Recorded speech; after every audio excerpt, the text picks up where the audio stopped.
میرے آقا اپنی اونٹنی پر سفر کر رہے تھے. حضور کے قریب میں حضور کے ایک صحابی ہیں, ان کا نام ہے حضرت جابر, جن کے باپ کا نام تھا عبداللہ, جن کا مکان پرانی مچھلی کی مارکیٹ مدینے میں ہے, سوق سمق قدیم میں جن کا مکان ہے.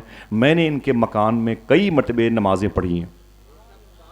ان کے مکان کے قریب میں وہ جبل صلاح کا حصہ ہے, وہ پہاڑی ہے جس پہاڑی پر جبریل کے کہنے پر حضور نے کہ آپ کی امت کو میں نے جہنم میں دیکھا ہے, حضور اتنا روئے تھے آپ کے اور میرے غم میں کہ حضور کے آنسو پتھروں پہ نشان بنا رہے تھے.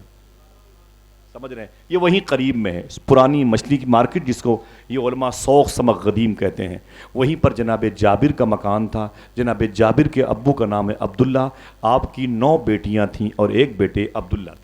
جناب جابر تھے, ان کا اچانک یہ احد شریف میں انتقال ہو گیا, شہید ہو گئے تھے, اور جب دنیا سے گئے تو بڑے قرض دار تھے, پیسے بہت قرض تھے, 9 بیٹیاں تھیں اور شادیاں کرنا, ایک بیٹے کی پرورش, اور بہت مشکل کام تھا. اب جب وہ نہ رہے تو ساری ذمہ داریاں جناب جابر کے ہاتھوں میں آ گئی. جناب جابر رضی اللہ تعالیٰ عنہ حضور کے ساتھ چل رہے تھے, بار بار پیچھے ہو جاتے تھے, ان کی اونٹنی کمزور تھی, پیچھے ہو جاتے. تو میرے آقا فرماتے جابر میرے ساتھ چلو بھائی, میرے ساتھ چلو. کہتے ہیں حضور میری اونٹنی بہت کمزور ہے. فرماتے اچھا. حضور نے اشٹے کیا اور فرمایا جابر اونٹنی کو آگے لاؤ. جیسے اونٹنی قریب آئی, حضور نے اپنا داہنا ہاتھ اونٹنی کے پیٹھ پہ رکھا اور اپنے ہاتھ کو ہٹا لیا. معلوم ہے پھر کیا ہوا؟ راجدھانی پھیل ہو گئی. حضور نے اپنا ہاتھ یوں رکھا اور ہٹا لیا, اس کی اسپیڈ بڑھ گئی. جب بڑھی تو حضور نے اپنی بھی اونٹنی کی اسپیڈ بڑھائی. اب حضور اور حضور کے غلام دونوں سفر کر رہے تھے. چلتے چلتے حضور معلوم ہے غلاموں سے کیسے بات کرتے تھے؟ یہ انداز حضور کا نہیں تھا. تو کون بے کون ہے تو, یہ انداز نہیں تھا حضور کا. حضور اپنے غلاموں سے محبت سے باتیں کرتے تھے. حضور مسکرائے, فرمایا جابر یہ بتاؤ تمہاری شادی ہوئی؟ تمہاری شادی ہوئی؟ فرماتے ہیں جی حضور شادی کی. کہا لڑکی سے کی ہے کہ عورت سے کی ہے؟ لڑکی سے کی ہے, کسی بیوہ عورت سے کی ہے؟ تو کہتے ہیں کہ حضور میں نے اپنی شادی بیوہ عورت سے کی ہے. بولے کیوں؟ بولے میری 9 بہنیں ہیں, میرے باپ قرض دار تھے, شہید ہو گئے احد شریف میں, سارا قرضہ مجھے ادا کرنا پڑ رہا ہے, میری بہنوں کی پرورش بھی. میں نے سوچا کہ اگر نئی لڑکی کو لاؤں گا تو ہو سکتا ہے کہ وہ لڑکی میری بہنوں کو اپنی بیٹی نہ مانے.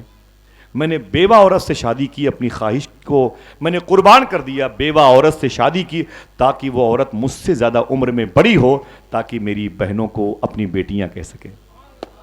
سمجھ گئے؟ سمجھ گئے آپ؟ ذرا ہاتھوں کو اٹھا کے بولے سمجھ گئے ماشاءاللہ. بس حضور نے فرمایا کہ اچھا بہت بڑی تو نے قربانی دی ہے, بیوہ اور شادی کی ہے. اچھا یہ بتا کہ تیرے قرضے ہیں کہ ادا ہو گئے؟ تو بولے حضور ابھی ہیں, ادا ہو جائیں گے, آپ دعا کر دیجئے.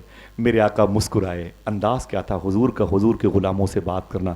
میرے آقا فرماتے ہیں جابر یہ اونٹنی جو تمہارے پاس ہے نا, اونٹ ہے نا, اسے بیچو گے؟ اسے بیچو گے؟ تو وہ کہتے ہیں حضور کیا کروں گا بیچ کر کے, یہی تو ہے جس سے اپنے بچوں کا پیٹ پالتا ہوں, اسی کو بیچ دوں گا تو پھر کہاں جاؤں گا. حضور فرماتے نہیں پھر بھی سوچ لو, بیچو گے؟ بیچو گے؟ تو بار بار بولے حضور اگر اچھی قیمت ملی تو بیچ دوں گا. حضور نے فرمایا تو ٹھیک ہے, میرے ہاتھ پر بیچو گے؟ میرے ہاتھوں میں سودا کرو گے؟ بولتے حضور ایسی بات ہے تو بالکل کروں گا. حضور فرماتے ہیں کہ ٹھیک ہے جابر تیار نہ, میں تمہارے اونٹ کی قیمت لگا رہا ہوں. بولے حضور لگائیں. میرے آقا مسکرائے, ایسے مسکرائے کہ حضور کے دانت شریف نظر آ رہے تھے. مسکرا کے فرمایا جابر 1 روپے میں دو گے؟ علامہ افروز عالم قادری نے اپنی کتاب میں لکھا ہے. حضور مسکرائے, فرمایا کہ 1 روپے میں دو گے؟ جنابی جابر نے کہا حضور 1 روپے میں؟ ارے ایک میرا اونٹ ہے اتنا قیمتی ہے. اچھا 2 روپے میں دو گے؟ حضور مسکرا رہے ہیں, وہ تڑپ رہے ہیں. اچھا 50 میں دو گے؟ ارے حضور یہ اونٹ ہے, اونٹ, میرے پاس اور کچھ نہیں ہے سوائے اس کے, اسے بھی آپ 10 20 50 میں خریدیں گے, پیسے بھی نہیں برابر مجھے ملنا ہے, میں کیسے بیچوں گا؟ میرے آقا 100 روپے میں دو گے؟ 150 میں دو گے؟ ایسے بڑھتے بڑھتے مثال کے طور پر ایک اونٹ کی قیمت 500 روپے ہوتی ہے. حضور معلوم ہے 1000 روپے تک چلے گئے. بولے 500 کا سامان حضور بڑھتے بڑھتے 1000 تک چلے گئے. فرمایا کہ جابر اتنے کا دو گے؟ بولے حضور بہت زیادہ پیسہ ہو گیا. فرمایا پھر بھی بیچو گے؟ فرمایا حضور بیچوں گا. بولے اتنے پیسے دوں گا 1000 روپے. وہ کہتے ہیں حضور بہت زیادہ پیسہ ہے، یہ تو ڈبل اونٹ کی قیمت ہے۔ فرمایا میں کہہ رہا ہوں بیچو گے؟ بولے حضور بیچوں گا۔ ٹھیک ہے مجھ سے پیسے لے لو، اونٹ دے دو۔ بولے حضور پیسہ ابھی مت دیجئے، پہلے مدینے پہنچ جائیے، اگر میں نے اونٹ آپ کو یہیں بیچ دیا تو میں کاہے سے جاؤں گا مدینے؟ میری سواری نہیں ہے یہاں، میں تو پریشان ہو جاؤں گا، آپ اتنے زیادہ پیسے مجھے دے رہے ہیں۔ فرمایا کوئی بات نہیں، چلو میرے ساتھ۔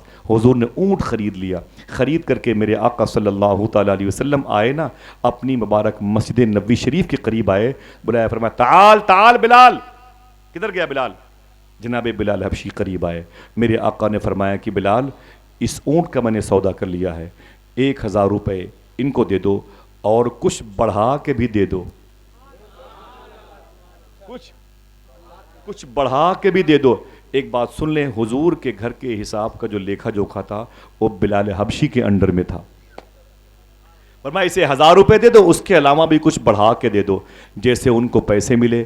فرمایا اونٹ کو یہاں پر کھوٹی میں باندھ دو، جیسے اونٹ کو کھوٹی میں باندھ دیا گیا، سرکار بلال حبشی نے پیسے دے دیے۔ جناب جابر نے پیسے لیے، بہت زیادہ مسکراتے ہوئے گھر کی طرف چلے تو حضور نے فرمایا کہ اے بلال دوڑ کر کے جاؤ اور جابر کو بلا کے لاؤ۔ جناب جابر کو دوڑ کر کے گئے اور بلایا گیا تو بولے کیوں، کیا بات ہے؟ بولے حضور بلا رہے ہیں۔ تو بولے یار یہ بتاؤ کیا سودا حضور نے کینسل کر دیا ہے؟ لمبی قیمت حضور نے دی ہے، بہت میرا کام بن گیا، کیا سودا حضور نے کینسل کر دیا ہے؟ تو فرمایا کہ نہیں مجھے نہیں معلوم ہے، حضور نے بس یاد کیا۔ چلو جب بلال حبشی کے کہنے پر جناب جابر حضور کی بارگاہ میں آئے تو میرے آقا فرماتے ہیں پیسے مل گئے؟ بولے جی حضور زیادہ مل گئے۔ بولے جی حضور اور زیادہ مل گئے؟ بولے جی حضور۔ فرمایا اونٹ کہاں ہے؟ کہا اونٹ کھوٹی بنا ہوا ہے، آپ کا ہے، پیسے میرے ہیں۔ حضور نے فرمایا کہ اے جابر جانے سے پہلے ایک تحفہ تجھے دینا چاہتا ہوں۔ بولے حضور وہ تحفہ کیا ہے؟ میرے آقا فرماتے اونٹ کی رسی کھول لو، اسے بھی اپنے ساتھ لیتے جاؤ۔ آئے ہائے ہائے ہائے، ذرا محبت سے کہہ دو سبحان اللہ، ہاتھوں کو اٹھا کے بولو لبیک یا رسول اللہ، لبیک یا رسول اللہ۔ خود بھیگ دیں اور خود کہیں منگتے کا بھلا۔ آئے ہائے ہائے، خود بھیگ دیں اور خود کہیں منگتے کا بھلا۔ یہی کردار مصطفیٰ ہے جس کو فالو کیا تھا سرکار عثمان غنی رضی اللہ تعالی عنہ نے۔ معلوم ہے